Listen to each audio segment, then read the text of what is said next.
Hello, my noble band of outlaws. Outlaw Samurai coming at you live with a video. Well, since I thought I was out here, I thought I'd do the video that I promised Uncle Ninja of all my cutting stands. So here's what's become my primary stand. It's the one that I use the most in my videos. Longtime viewers will know this. This was the OG stand. This was the first cutting stand I ever made. As you can evidently see by how poorly constructed it is, and the fact that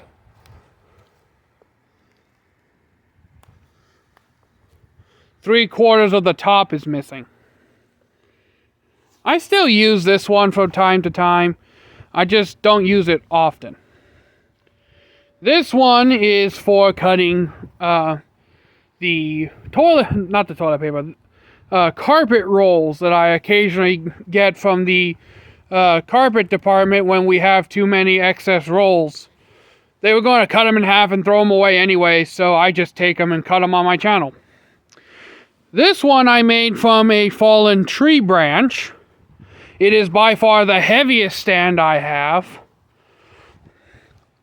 And I actually have to reface this because it's not actually level. Over here we have my first attempt at a Christmas tree holder type stand, which I just made out of a fence post and the Christmas tree bottom.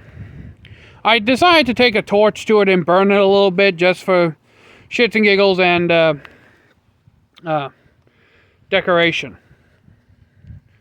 Over here we have the poor man's tatami stand. And Uncle Ninja, if you don't know what poor man's tatami is, it's basically newspaper rolled up and left to soak. And you put technically you're supposed to put a dowel rod in here, but I keep forgetting to put dowel rods in my poor man's tatami when I make them.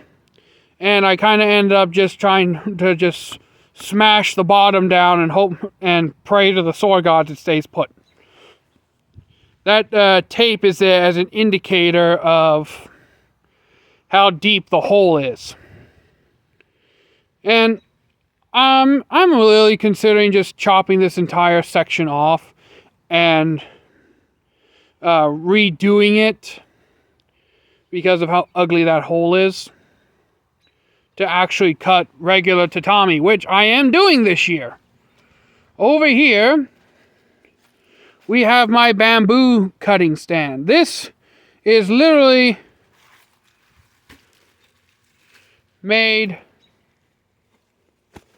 to cut bamboo that I soak. This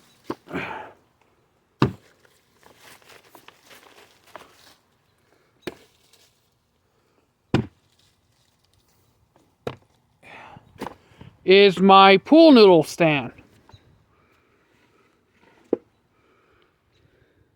I did a whole bunch of different shit to this one to get it to stay put. Both of these require weight on the bottom to keep them from going everywhere. Hence why there's a cinder block there.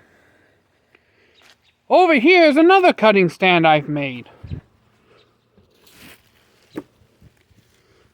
And it's another one that I have to resurface by putting a new flat piece of cardboard here.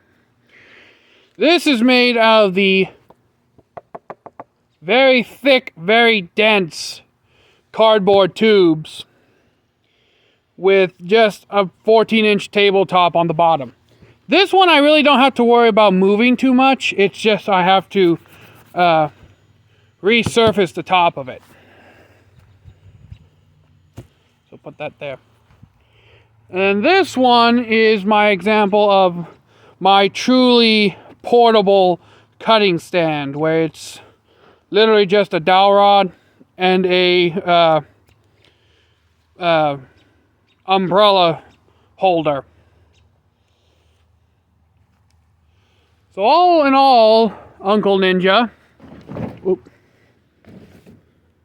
I have 1, 2, 3, 4, 5, 6, 7, 8, 9, 10 different cutting stands.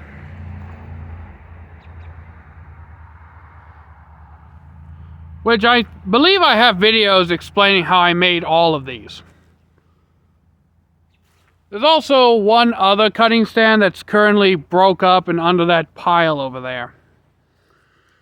That was also one of my first 2 original cutting stands that I made. But this one was my first ever properly constructed cutting stand.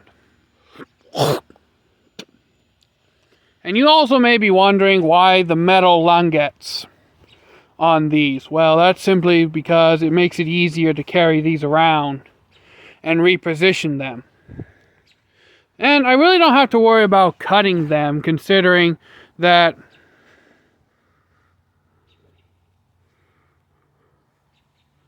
no matter which way I go, even if I go down, my blade is always, it's basically always, that is always in the safe zone of not being cut by my blades. When I'm cutting like this sometimes, yes, and I do actually keep much closer attention to when I do it like this. But yeah.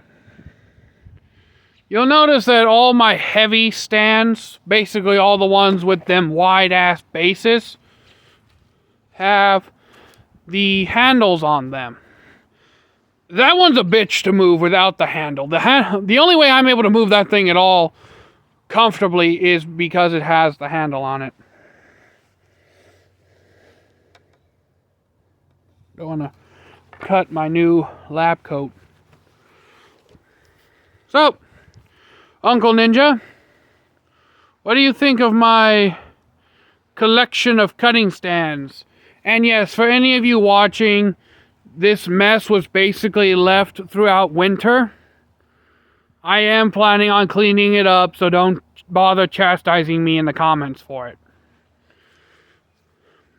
So, until next time, my noble band of outlaws, Outlaw Samurai tells all y'all be crazy rednecks, be safe and use your weapons. I'm out. Peace.